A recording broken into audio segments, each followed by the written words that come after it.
The rich and the varied mineral resources of the state have contributed immensely towards the development and industrialization of Goa. The state of Goa is endowed with mineral resources. Iron ore, manganese ore, bauxite are minerals of economic importance.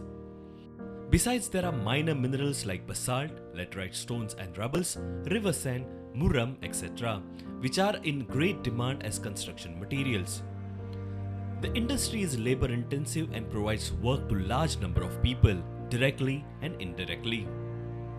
Mining in Goa today is synonymous with iron ore mining. Exploration of iron ore started at the beginning of the 20th century. Present-day mining resumed in 1947, which marks the beginning of modern-day mining and export of iron ore. The iron ore deposits are distributed over the northern, southern and central blocks of Goa. The northern block deposits are richer both in terms of quality and quantity of the ore as compared to the southern and central blocks. Infrastructure-wise, Goa has an advantage over other exporting regions in the country in view of its being endowed with a deep sea port and waterways that crisscross the territory, facilitating barge transport. The two rivers Mandovi and Zuari have proved to be boon to the working industry as they provide efficient river transport.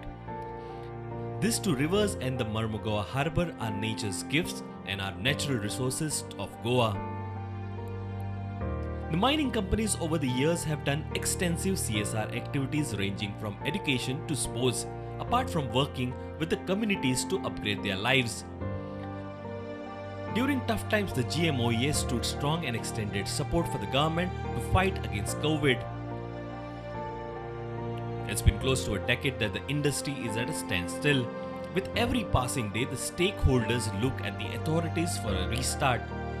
As we head towards a new era of development, the need for resumption of mining is an important step that the government of the day needs to take to fuel its ambition.